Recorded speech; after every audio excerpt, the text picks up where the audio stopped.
হাতজোৰ কৰি অনুৰোধ কৰিছো এই অসমৰ পৰিৱেশটো আপোনালোকে কলুষিত নকৰিব দিনটো হিন্দু মুছলমান কৰি অসমৰ মানুহখিনিৰ মাজত এটা অশান্তিৰ বীজ ৰোপণ নকৰিব নমস্কাৰ অসমবাসী আজি এটা বিশেষ অনুষ্ঠানলৈ আপোনালোক সকলোকে স্বাগতম জনাইছো মই শাহনৱাজ যুঁজ এখন হ'ব আমি এতিয়া সৰ্বত্ৰই শুনিবলৈ পাইছো এনে এটা কথা যে যুঁজ এখন হ'ব 2026 নিৰ্বাচনক লক্ষ্য কৰি বিভিন্নজনে এই এটা স্লোগান চাৰিওফালে আউৰুৱাটো আমি দেখিবলৈ পাইছো আৰু যুঁজ এখন হোৱাটো প্ৰয়োজনো হৈছে কাৰণটো হৈছে এই যুঁজখন হ'ব লাগে এটা পৰিৱৰ্তনৰ যুঁজ কাৰণ যিসকলে এতিয়া শাসন কৰি আছে সেই সকলৰ শাসনত জনসাধাৰণ অতিষ্ঠ হৈছে জনসাধাৰণে নিৰাপত্তাহীনতাত ভুগিছে জনসাধাৰণে তেওঁলোকৰ সাংবিধানিক যি অধিকাৰ সেয়া পাবলৈ বা সেয়া সাব্যস্ত কৰিবলৈ তেওঁলোকে যুঁজ কৰিবলগীয়া হৈছে গতিকে এই সকল যিসকলে এতিয়া শাসনত থাকি নিজকে ৰজাৰ দৰে জ্ঞান কৰিবলৈ লৈছে যিসকলে নিজকে একনায়কত্ববাদী হিচাপে নিজকে প্ৰতিষ্ঠা কৰিবলৈ যত্ন কৰিছে সেই সকলক উফৰাবৰ বাবে এই যুঁজখনৰ প্ৰয়োজন হৈছে আজি অসমত যেতিয়া গৰুখুটিৰ সেই গৰু চুৰি প্ৰকল্পৰ বিৰুদ্ধে সৰব হৈ পৰিছে সকলো সেই সময়তেই আবুল তাবুল বক্তব্যৰে অসমৰ শাসক পক্ষই কথাবোৰ লুকুৱাবলৈ বা কথাবোৰ ঢাকিবলৈ যত্ন কৰিছে মই এটা কথা বুজি পোৱা নাই যে অসমৰ সেইগৰাকী মহান বুলি ভবা বা সৰ্বকালৰ সৰ্বশ্ৰেষ্ঠ বুলি নিজকে জহাই ফুৰা ব্যক্তিগৰাকীয়ে অসমৰ মানুহক ইমান জ্ঞান শূন্য মানুহ বুলি ভাবেনে তেওঁৰ জ্ঞান ইমানেই বেছি যে তেওঁ প্ৰতিটো কথাতেই সাংবাদিকৰ আগত যেতিয়া তেওঁ কথা কয় এনে লাগে যে তেওঁ এজন মহাজ্ঞানী ব্যক্তি কিন্তু যেতিয়া তেওঁ মুখখন খোলে তেতিয়া তেওঁৰ যে মগজু শূন্য এজন তেওঁ ব্যক্তি এই কথাটো কিন্তু প্ৰতীয়মান হয় সকলোৱে দেখিছে কেৱল দম্ভালি মাৰি বা গাৰ জোৰেৰে কথা কলে কথাবোৰ সত্য হৈ নাযায় যেতিয়া তেওঁক প্ৰশ্ন কৰা হয় গৰুখুটি সম্পৰ্কে তেতিয়া তেওঁ এই কথাটো তল পেলাবৰ বাবে তেওঁ লগে লগে উনুকিয়াই দিয়ে যে ধুবুৰীত কুৰবানীৰ সময়ত ইমান গৰু হত্যা কৰা হল এই কথাটো আপোনালোকে নেদেখে সাংবাদিকক তেওঁ ওলোটাই প্ৰশ্ন কৰে এবাৰ আমি প্ৰশ্ন কৰিব বিচাৰিছো যে কুৰবানী দিয়াটো পাপ নেকি বা ভাৰতবৰ্ষৰ কোনখন সংবিধানে কুৰবানী দিবলৈ বা কুৰবানী দিয়াটো অপৰাধ বুলি সংবিধানৰ কোনটো অনুচ্ছেদত উল্লেখ কৰা আছে তেওঁ জনালে আমি অলপ ভাল পাম তেওঁ কৈছে চুৰি কৰি অনা গৰু সেইবোৰ মই এটা কথা স্পষ্ট কৰি দিব বিচাৰিছো এই সকল মহাজ্ঞানী এই মহাপণ্ডিত সকলক যে কোনো এজন মুছলমানে সি লাগিলে যিমানেই বেয়া মুছলমান নহওক কিয় কোনো এজন মুছলমানে কিন্তু চুৰি কৰি অনা গৰুৰে কুৰবানী নিদিয়ে এই কথাটো মই সেই সকল মহাজ্ঞানী সেই সকল মহাপণ্ডিতক মই সোঁৱৰাই দিব বিচাৰিছো যে কোনো এজন মুছলমানে অন্তত এই ধৰ্মীয় কাম ফেৰা সম্পাদন কৰোতে চুৰি কৰি অনা গৰুৰে তেওঁলোকে কুৰবানী সম্পাদন নকৰে হঠাৎ দেখিলো তেওঁ বক্তব্য প্ৰদান কৰিছে যে আমি ধৰ্ম নিৰপেক্ষ হ'ব নোৱাৰো কাৰণ আমি সংবিধানৰ নামত শপত খাই আমি কামাখ্যালৈ যাওঁ অথবা আমি মক্কালৈ যাওঁ এই কথাটো এজন মূৰ্খৰ প্ৰলাপৰ বাহিৰে আন একো নহয় স্পষ্ট কথা সংবিধানত ভাৰতবৰ্ষ এখন ধৰ্ম নিৰপেক্ষ ৰাষ্ট্ৰ হিচাপে স্বীকৃতি দিয়া আছে আৰু ভাৰতবৰ্ষৰ 130 কোটি জনসাধাৰণে সেয়া মানি লয় ভাৰতবৰ্ষৰ 130 কোটি জনসাধাৰণে নিজৰ নিজৰ ধৰ্ম পালন কৰিও ভাৰতবৰ্ষৰ সংবিধানৰ যি স্বীকৃত ধৰ্ম নিৰপেক্ষতা সেয়া দেশত বজাই ৰাখিবলৈ চেষ্টা কৰে যত্ন কৰে বা কৰি আহিছে যুগ যুগৰ পৰা এই আপোনালোকৰ নিচিনা মুখা পিন্ধা কিছুমান ভণ্ড ৰাজনীতিবিদৰ বাবে ভাৰতবৰ্ষৰ ধৰ্মীয় যি ঐক্য আৰু পৰম্পৰা সেয়া বিঘ্নিত হয় আপোনালোকৰ এনে ধৰণৰ এই বিকৃত যি মন্তব্য এই মন্তব্যবোৰৰ বাবে কৰবাত নহয় কৰবাত কিছুমান দুষ্ট চক্ৰই সাৰ পানী পায়। আজি এটা কথা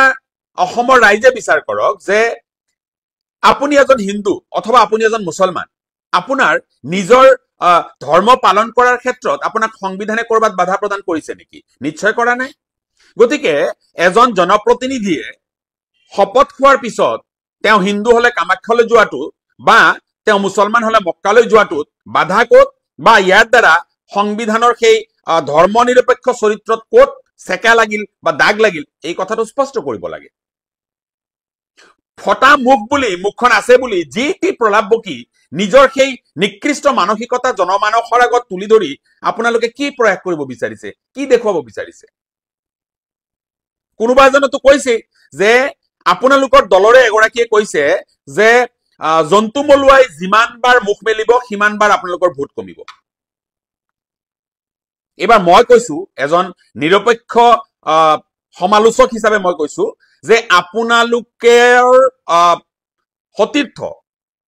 লগতে আপুনি যিমান বাৰ মুখ খুলিব সিমান বাৰ বিজেপিৰ ভোট কমিব। স্পষ্ট কথা। আপোনালোকে যিমান বাৰ মুখ খুলিব সিমান বাৰ 2026লৈ আপোনালোকৰ দলৰ ভোট কমিব। এই যে আবুল তাবুল বক্তব্যবোৰেৰে আপোনালোকে সংবিধান অৱমাননা কৰিছে, জানো ভাৰতবৰ্ষৰ আইন ব্যৱস্থাৰ প্ৰতি আমাৰ আস্থা আছে, ভাৰতবৰ্ষৰ আইন ব্যৱস্থাক আমি শ্ৰদ্ধা কৰো, কিন্তু আজি আপুনি যি মন্তব্য কৰিছে এই মন্তব্য গৰিহণাৰ যোগ্য। এই মন্তব্য আপোনাৰ এনে আপুনি প্ৰকাশ কৰিছে, সেই মন্তব্যৰে আপুনি সংবিধান অৱমাননা কৰিছে। উচ্চতম ন্যায়ালয়ে চৌমতো কেছ ল'ব লাগে আপোনাৰ বিৰুদ্ধে, সংবিধান অৱমাননা কৰাৰ গোচৰ আপোনাৰ ওপৰত হ'ব লাগে, কিন্তু সেয়া হবনে নহয় সেয়া আইনে জানে। কিন্তু আমি আমাৰ আপাত দৃষ্টিৰে আমি যিটো দেখিছো সেইটোৰে আমি এটা কথা স্পষ্টভাৱে দেখিছো যে আপোনালোকৰ এইখিনি সৎ সাহস নাই যে আপোনালোকে হিন্দু মুছলমান এই শব্দবোৰ ব্যৱহাৰ কৰি আপোনালোকে ৰাজনীতি কৰিব পাৰিব।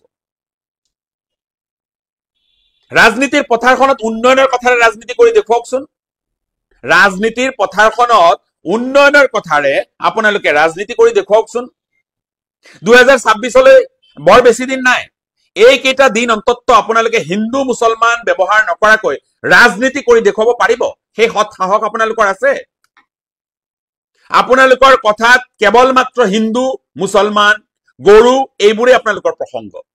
এতিয়া যেতিয়া গৰুৰ প্ৰসংগটো গৰুখুটিৰ লগত সম্পৃক্ত হৈছে, এতিয়া আপোনালোকৰ এই গৰু শব্দটো আপোনালোকৰ বাবে বিতৃষ্ণাৰ কাৰণ হৈ পৰিছে।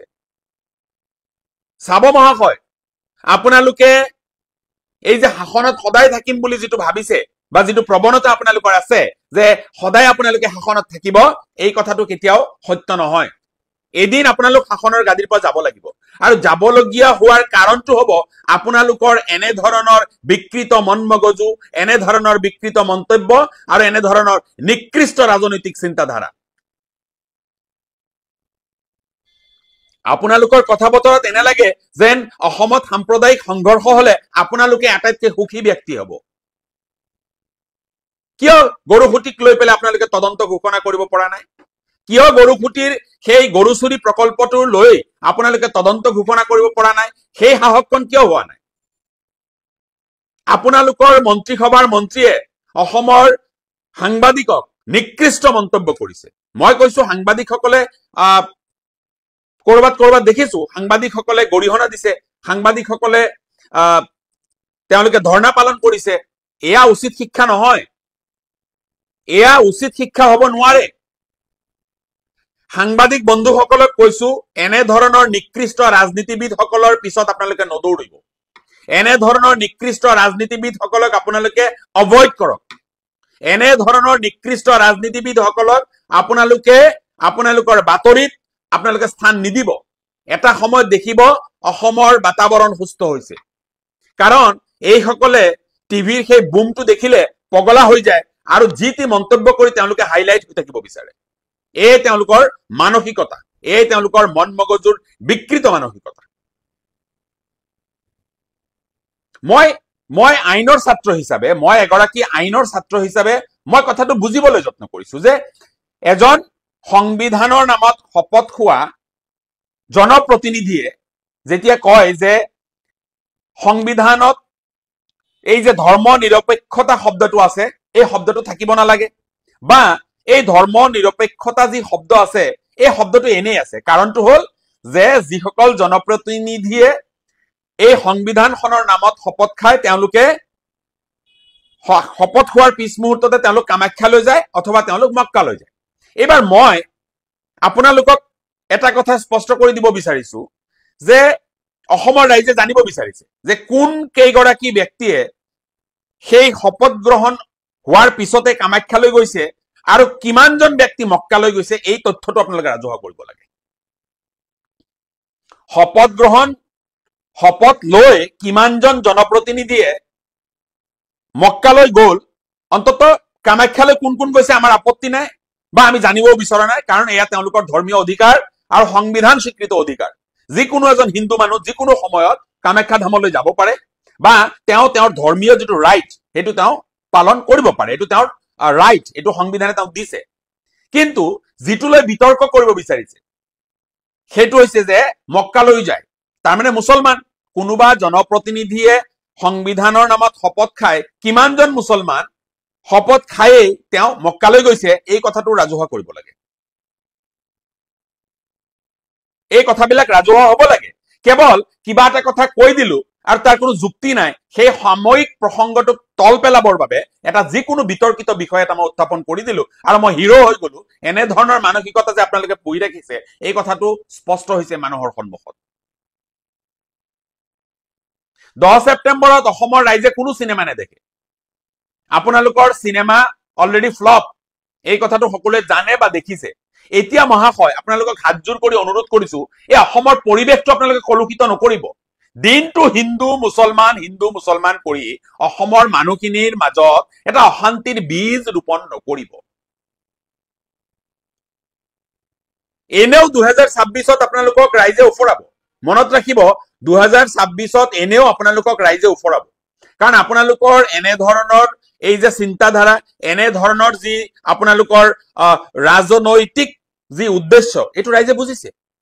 এতিয়া আপোনালোকে শাসনৰ গাদীখনত থাকিবৰ বাবে কাৰণ কিছুমানে নতুনকৈ মন্ত্ৰিত্বৰ সোৱাদ পাইছে কিছুমানে নতুনকৈ মুখ্যমন্ত্ৰিত্বৰ সোৱাদ পাইছে গতিকে তেওঁলোকে এই যে মুখ্যমন্ত্ৰী অথবা মন্ত্ৰিত্বৰ যেটো সোৱাদ এইটো তেওঁলোকে যুগ যুগলৈ চলাই ৰাখিবৰ বাবে এই পদত অধিষ্ঠিত হৈ থাকিবৰ বাবে তেওঁলোক এতিয়া যি আস্ফালন কৰিছে এই আস্ফালনৰ উদ্দেশ্য মানুহে বুজি পাইছে গতিকে আপোনালোকক অনুৰোধ কৰিছো আপোনালোকে এনে ধৰণৰ আবুল তাবুল বক্তব্যৰে নিজৰ হাড় গোবৰ নথকা সেই মগজু মানুহৰ আগত আপোনালোকে উদঙাই নিদিব এটা হেতু দ্বিতীয়টো হৈছে যে আপোনালোকে অন্তত অসমৰ মানুহখিনি শান্তিত থাকিবলৈ দিয়ক অসমৰ মানুহখিনিক শান্তিত থাকিবলৈ দিয়ক ভাৰতবৰ্ষৰ 130 কোটি জনসাধাৰণে সংবিধান মানে আৰু মানি থাকিব আপোনালোকৰ দৰে মহাজ্ঞানী মহাপণ্ডিতৰ কথা মতেই ভাৰতবৰ্ষৰ মানুহে সংবিধানৰ সেই ধৰ্ম নিৰপেক্ষ চৰিত্ৰক কোনোদিনেও আঘাত কৰিবলৈ চেষ্টা নকৰে এতিয়া আপোনালোকে যে ভাৰতবৰ্ষৰ বুকুত হিৰো হ'বলৈ আপোনালোকে যে সংবিধান লৈ পেলে যিবোৰ কথা বতৰা কৈছে এইবোৰ অপদাৰ্থ কথা বতৰা এইবোৰ অজ্ঞানী কথা বতৰা এইবোৰ মূৰ্খৰ কথা বতৰা এইবোৰ কথা বতৰা সাংঘাতিক ধৰণে গৰিহণাৰ যোগ্য একে মুখে গৰিহণা দিছো পৰিবেশ পৰিস্থিতি সুৰক্ষিত হৈ আছে পৰিবেশ পৰিস্থিতি কলুষিত নকৰিব দিনটো কেৱল গৰুৰ মাংস গৰু কুৰবানী হল এইবোৰ লৈ পেলে ৰাজনীতি নহয় মহাশয় উন্নয়নৰ কথা কৈ ৰাজনীতি কৰক শিক্ষাৰ কথা কৈ ৰাজনীতি কৰক আমি নতুন প্ৰজন্মই শিক্ষাৰ ৰাজনীতি বিচাৰিছো নতুন প্ৰজন্মই উন্নয়নৰ ৰাজনীতি বিচাৰিছো নতুন প্ৰজন্মই কেৱল মাত্ৰ মুখেৰে আস্ফালন কৰি অসম ভাৰতবৰ্ষৰ 1 নম্বৰ ৰাজ্য হ'ব বুলি চিঞৰ বাখৰ কৰি থাকোতে আপোনালোকৰ অসমখন শিক্ষাৰ দিশত তলৰ ফালৰ পৰা 1 নম্বৰত আহিছে এই কথা আপোনালোকে জানে আৰু এনেদৰে চিঞৰ বাখৰ কৰি থাকিলে এনেদৰে হুলস্থুল আপোনালোকে কৰি থাকিলে অসমখনৰ সংখ্যা শূন্য হ'ব